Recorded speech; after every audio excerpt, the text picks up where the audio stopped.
لا إله إلا الله.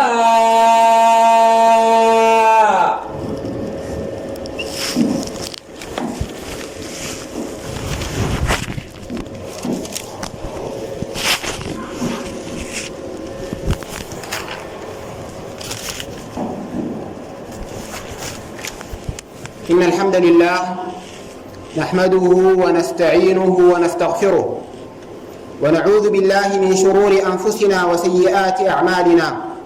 من يهد الله فلا مضل له ومن يضلل فلا هادي له، وأشهد أن لا إله إلا الله وحده لا شريك له ولا نظير له ولا مثال له، وأشهد أن سيدنا وحبيبنا وعظيمنا محمدًا عبده ورسوله وصفيه من خلقه وصفوته من خلقه وأمينه على وحيه ونجيبه من عباده، صلى الله تعالى عليه وعلى آله الطيبين الطاهرين وصحابته المباركين الميامين وأتباعهم بإحسان إلى يوم الدين وسلم تسليما كثيرا.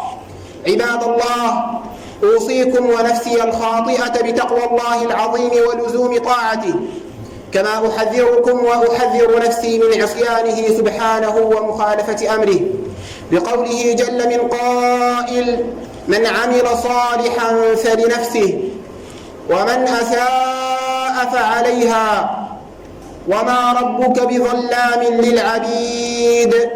ثم أما بعد، أيها الإخوة المسلمون الأحباب، أيتها الأخوات المسلمات الفاضلات، يقول الله جل مجده في كتابه العزيز بعد أن أعوذ بالله من الشيطان الرجيم: ولولا فضل الله عليك ورحمته لهمت طائفة منهم أن يضلوك وما يضلون إلا أنفسهم وما يضرونك من شيء وأنزل الله عليك الكتاب والحكمة وعلمك ما لم تكن تعلم وكان فضل الله عليك عظيما.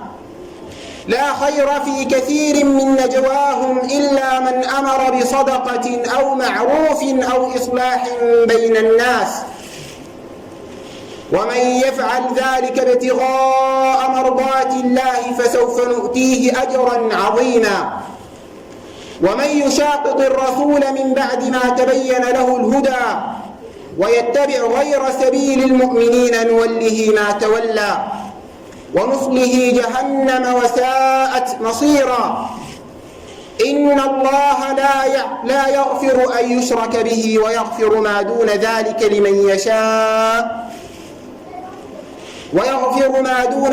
لمن يشاء ومن يشرك بالله فقد ضل ضلالا بعيدا.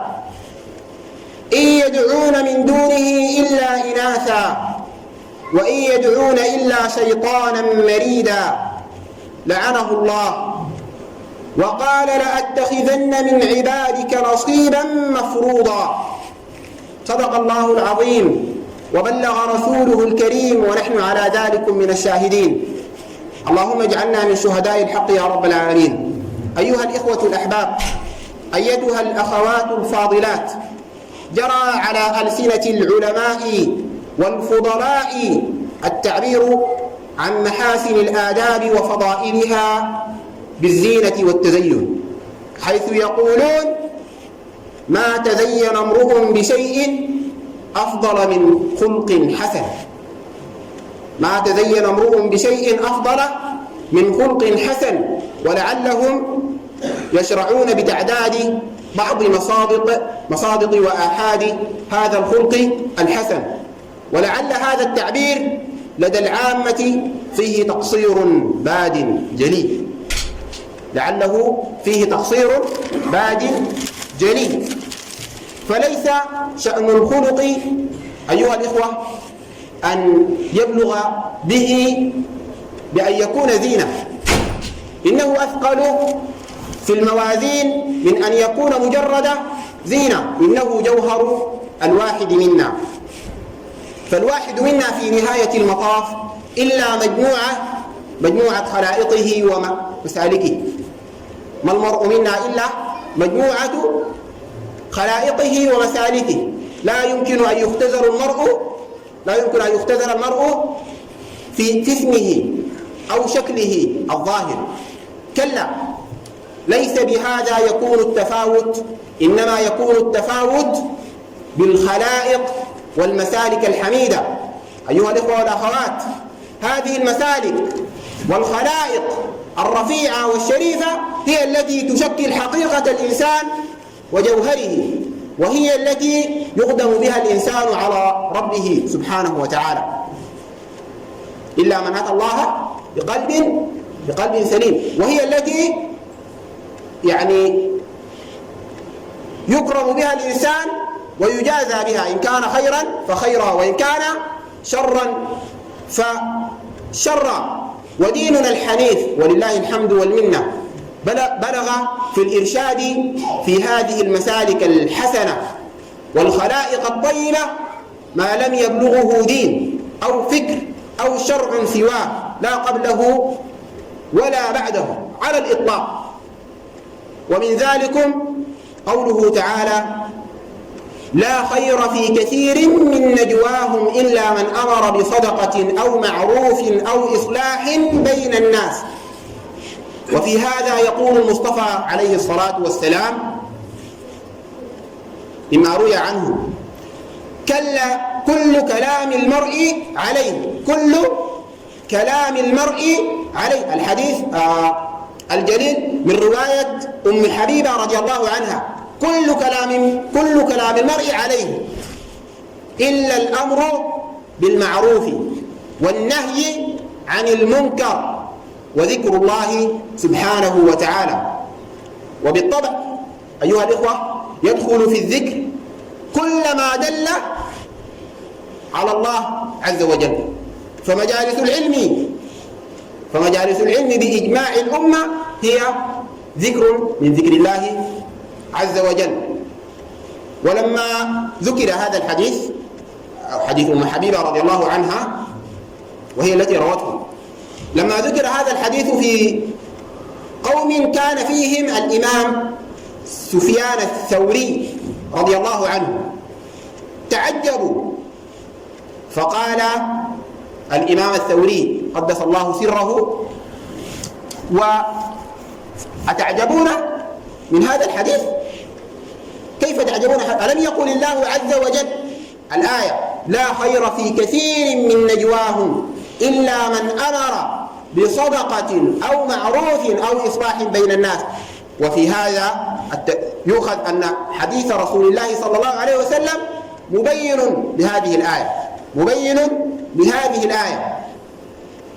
أقول ما تسمعون وأستغفر الله لي ولكم ولسائر المسلمين من كل ذنب فاستغفروه ويا فوز المستغفرين.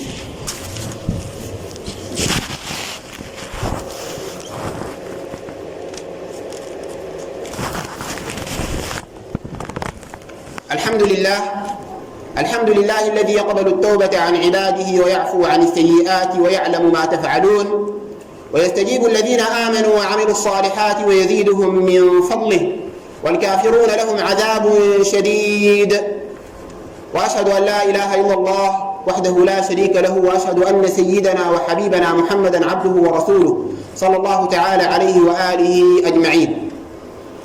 إخواني وأخواتي، أحب أن أتحدث في هذا المقام الشريف عن أمور ثلاثة فقط، وهي ترك الفضول من النظر والقول والخلطة. هذه الأمور الثلاث: ترك الفضول من كل من النظر والقول والخلطة. وأكثر ما يهلك الخلق وأكثر ما يهلك به الخلق الفضول، وهو الزيادة على الحاجة في الأبواب الثلاثة التي ذكرتها الآية: صدقة أو معروف أو إصلاح بين الناس. للثلاث حاجات دي أي نجوى فوق ذلك بتبقى فضول.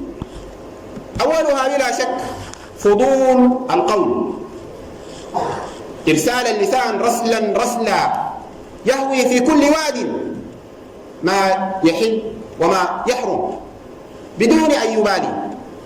فضول اللسان قال الإمام إبراهيم التيمي رضي الله عنه: المؤمن وقاف، إذا أراد أن يتكلم ينظر يزن كل كلمة، فإن كان له مضى والفاجر كلامه رسلا يحطب في كل باب الزهور الكذب وغيره من الأبواب ولا يبالي، فيصبح له عدة وجوه، وذو الوجهين لا يكون عند الله وجيها، فيصير منافقا مداهنا ملقا من حيث لا يشعر ولا يدري. ولذلك عندما سئل أحد الصالحين: ما حملك على اعتزال الناس؟ قال: خشيت أن أسلب ديني وأنا لا أشعر. ولسنا في هذا المقام ندعو أبدا إلى عزلة هكذا، ولكن ننبه أيها الإخوة، كذلك فضول النظر يرسل نظره في كل شيء ولا يبالي.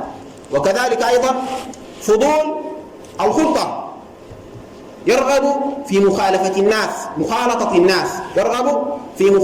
الناس ومجالستهم دون أن يبالي أو يراعي لنفسه من جلساء السوء. كذلك هناك جلساء طيبون، عندما تجلس تستفيد من هذه الجلسة، وهناك جلساء يجب أن لا تجالسهم. لذلك من باب الخلق الحسن أن لا تجالس إلا الصالحين. يجدك الله حيث